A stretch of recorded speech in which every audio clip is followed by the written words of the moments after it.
अस्सलाम वालेकुम स्टूडेंट्स। तो आज हम पढ़ेंगे जी कैरियर इन बियोलॉजी, यानी कि बियोलॉजी में शोबे कौन से होते हैं, यानी कि एक बियोलॉजिकल स्टूडेंट कौन से पेशे इख्तियार कर सकता है। जो बियोलॉजी का फर्स्ट शोबा है वो है जी मेडिसन एंड सर्जरी। इसी तरह fisheries, agriculture and animal husbandry, horticulture, farming, forestry and biotechnology. तो ये ऐसे शोबे हैं जिसको एक बियोलॉजिकल स्टूडेंट अडॉप्ट कर सकता है, सेलेक्ट कर सकता है। इसी तरह एक फील्ड हमारे पास मेडिसन एंड सर्जरी का है। तो आज हम डिफरेंस पढ़ेंगे मेडिसन एंड सर्जरी में क्या फ़र्क होता है। तो बियोलॉजी के इस शोबे यानी कि मेडिसन एंड सर्जरी में हम डॉक्टरों की बात करेंगे। मेडिसन एंड सर्जरी में आज आपको मैं फ़र्क बताऊंगा क्या होता है। मेडिसन में एक फिजिशियन डॉक्टर होता है जिसने सिर्फ सिंपली एमबीबीएस की होती है। एमबीबीएस का अगर हम एब्रीविएशन देखें, एमबीबीएस किस चीज़ का मुखफ़फ़ है, तो ये bachelor of medicine and bachelor of science का एब्रीविएशन है।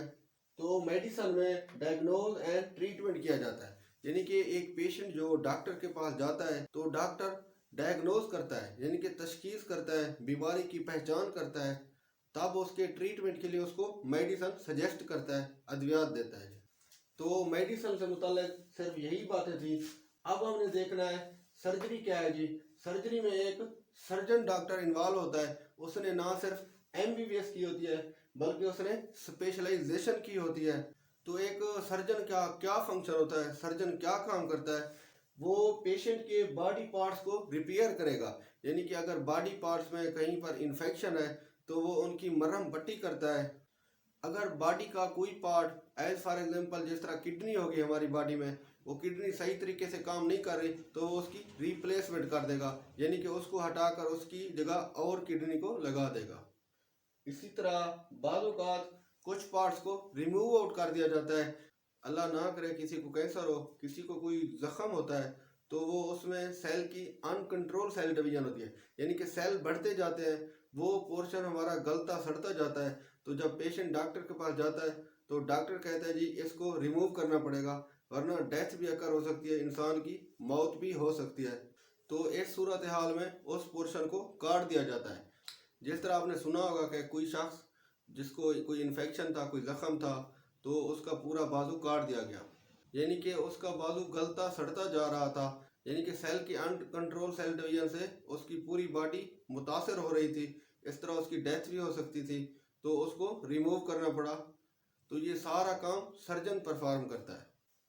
इसी तरह अगर किडनी में कोई स्टोन वगैरह पैदा हो जाए तो उस स्टोन को रिमूव करना लाजमी होता है, तो वो काम भी एक सर्जन परफॉर्म करता है।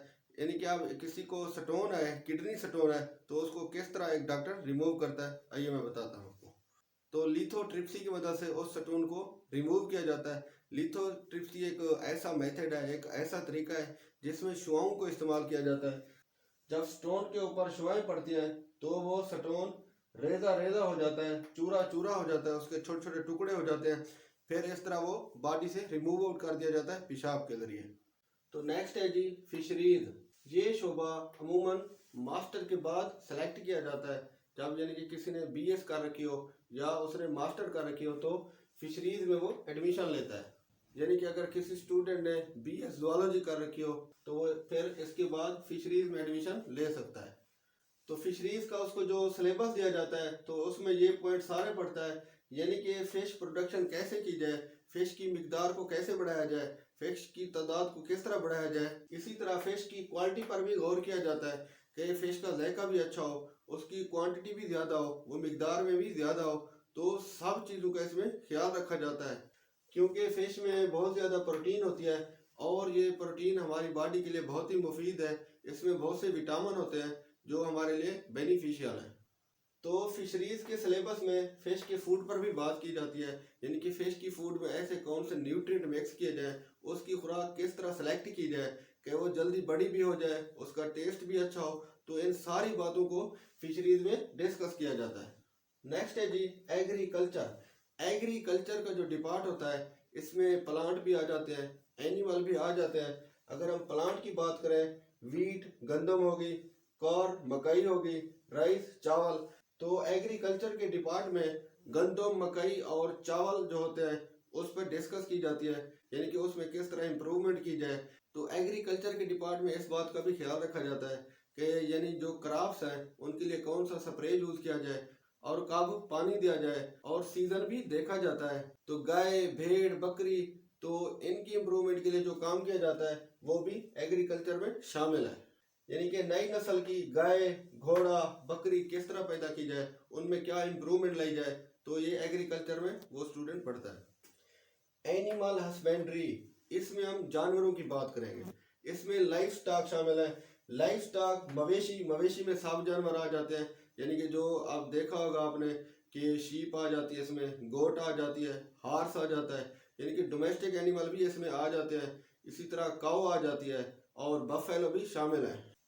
उनकी केयर ब्रीडिंग की जाती है, यानी कि उसकी अब नस्ल को बढ़ाना हो तो किस तरह उसकी सिलेक्शन करनी चाहिए, कौन से जीन का इस्तेमाल करना चाहिए। यानी कि एक अच्छी नस्ल का जानवर हो तो उसका जीन दूसरे जानवर की बच्चेदानी में वो जीन रख दिया जाता है, तो उस जानवर के जो नए बच्चे होते हैं वो अच्छी नस्ल के होते हैं। यानी कि जीन ट्रांसफर करके हम इन नस्ल को इम्प्रूवमेंट कर सकते हैं। तो इन सब जानवरों की इम्प्रूवमेंट के लिए हम पढ़ते हैं एनिमल हस्बेंड्री में।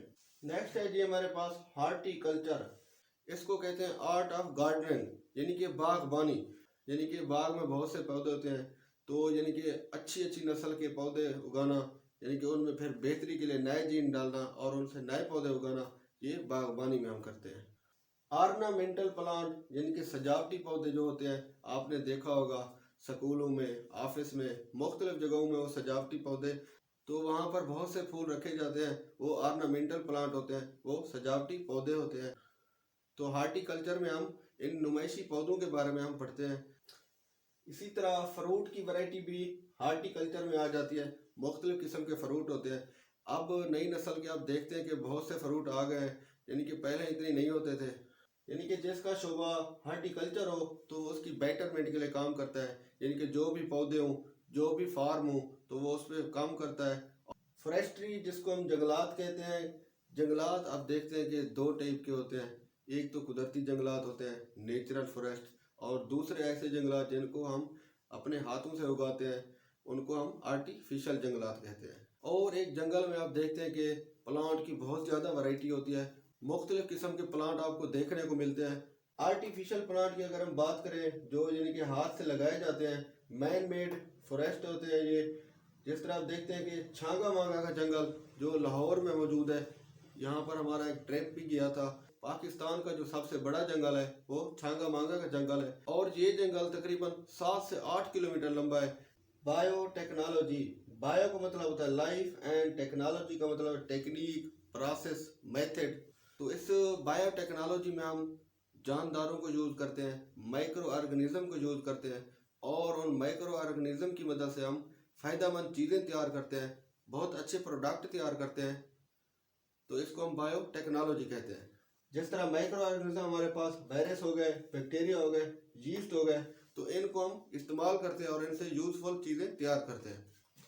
जिस तरह लैक्टोबैसिलस, ये एक बैक्टीरिया है, इस बैक्टीरिया की मदद से हम दही तैयार करते हैं, यानी कि योगर्ट को तैयार करते हैं।